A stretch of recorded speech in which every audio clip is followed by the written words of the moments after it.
اگر تو آپ نے دعا ایسے کی ہے کہ صرف آپ تھے اور اللہ تھا، 7 دن ایسے ہی دعا کرتے رہنا، آدھا گلاس پانی پکڑے کر لینا، سورہ رحمان سن سکتے ہو تو اس میں 20 منٹ ایسے پیش رہنا ہے، درمیان میں ہو جاتا ہے دھیان کئی بار ادھر ادھر، کوئی بات نہیں، کئی بار اتنا دھیان ہو جاتا ہے کہ آپ سو ہی جاتے ہیں، وہ بھی کوئی بات نہیں، تو سکون.com ہو گیا، وہ جذب میں چلے جاتے ہیں آپ میں سے کئی لوگوں کا پریشان کن فون آتا ہے کہ ڈاکٹر صاحب وہ میں سنتے سنتے سو جاتا ہوں اور جو ہی ختم ہوتی ہے تو اٹھ جاتا ہوں، تو یہ شاید مجھے شیطان سننے نہیں دے رہا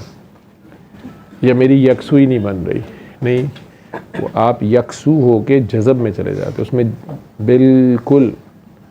کھو جاتے ہیں۔ کئی لوگ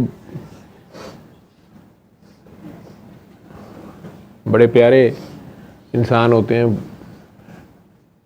کئی بار کہتے ہیں اکیلے میں علیحدگی میں کہنے کی کوشش کرتے ہیں کہ ڈاکٹر صاحب پتہ نہیں، میں نے تو کبھی ریسنٹلی میرا کوئی ایسا مسئلہ بھی نہیں ہے، لیکن مجھے ایک مسئلہ ہونا شروع ہو گیا، میں نے زیادتی بھی نہیں کی، میں نے بڑا دھیان مارا ہے، لیکن میں نماز بھول جاتا ہوں، ساری نماز ہی بھول جاتا ہوں، نماز کے دوران مجھے پتہ نہیں چلتا میں کون سی رکعت میں ہوں، کون سی صورت پڑھی ہے کہ نہیں پڑھی ہے، رکوع کیے بغیر ہی سجدے میں لینڈ کر جاتا ہوں، ایک سجدہ کر کے ہی اٹھ کے سلام پھیر دیتا ہوں، کئی بار کھڑے کھڑے سلام پھیرتا ہوں، چکر آنے شروع ہو جاتے ہیں، ڈاکٹر صاحب پتہ نہیں کہ مجھے بیماری گستاخی ہو گئی ہے اللہ تعالیٰ، میں کہتا ہوں بھائی یہ قائم نماز ہے، نہیں ڈاکٹر صاحب مجھے صورت فاصلہ ہی بھول جاتی ہے، تو اب جنہیں نہیں سمجھ آتی وہ الٹا میرے پہ فتوے لگاتے ہیں، یہ کہتے ہیں کہ پاگل دا بچہ بہ گیا ہے ایک اینڈ۔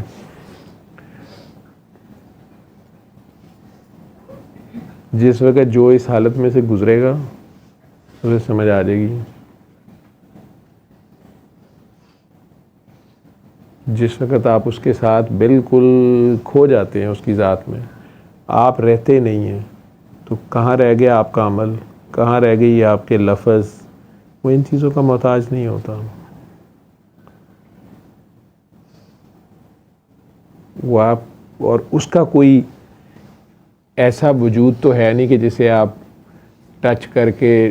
دو بدو بیٹھ کے اس طرح سے بات کریں، آپ کو اندازہ ہی نہیں ہے، آپ اسے ایکسپلین کر نہیں سکتے، آپ کو تو پتہ نہیں ہے، لیکن آپ کی روح بالکل جیسے نیند میں چلے جاتے ہیں، وہ خود کہہ رہا ہے نیند میں تمہاری روح میرے پاس آ جاتی ہے، پھر میری مرضی ہے کسے لٹاؤں اور کسے پاس ہی سلا لوں، یہ بھی اس کی مرضی ہے، وہ نماز میں بھی ایسی حالت ہو جاتی ہے، میں انہیں کہتا ہوتا ہوں کہ اب یہاں قائم رہنا ہے تم نے، کہ جی بہت چکر آتے ہیں، متلی ہوتی ہے، الٹی سے آنا شروع ہو جاتی ہے، نماز میں سمجھ نہیں آتی، میں کہتا ہوں یا تو کوشش کریں باجماعت پڑھ کے بس امام صاحب کے ساتھ ہی جیسے جیسے وہ کرتے جائیں اور نکل آیا کرو، اور یا پھر کمرہ بند کر کے پڑھا کرو، کیونکہ دوسروں کو سمجھ نہیں آئے گی یہ تم کیا کر رہے ہو، لیکن یہ ساروں کے لیے نہیں ہے جی، یوزلی ان کے آلریڈی ماتھے پہ محراب پڑا ہوتا ہے، میاں چہرے پہ سکون تو ہوتا ہے، کوئی دنیاوی مسئلہ نہیں ہوتا، لیکن انہیں یہ مسئلہ پڑا ہوتا ہے کہ مجھے سمجھ نہیں آئی کتنی رکعتیں پڑی تھیں، وہ صورت شاید رہ گئی ہے، عطایات شاید بھول گیا ہوں، شاید رکوع کیا ہی نہیں، شاید سجدہ ایک کی ہے، 4 رکعتیں تھیں تو 3 پہ سلام پھیر دیا ہے، یا شاید 6 پڑھ گیا ہوں تو زیادہ تو نہیں ہو گئیں،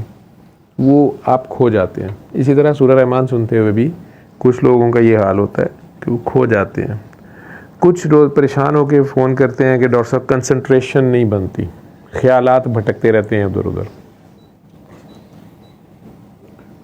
میں نے کہتا ہوں کوئی بات نہیں، آپ 7 دن پورے کریں، لیکن آپ نے خود کو پیش کرنا ہے، آپ کی دعا بن نہیں رہی اس طرح، کیونکہ سورہ رحمان میں نقص نہیں ہے، نہ سورہ رحمان بنانے والے میں نقص ہے، یہ سننے والے میں کہیں نقص رہ رہا ہوتا ہے۔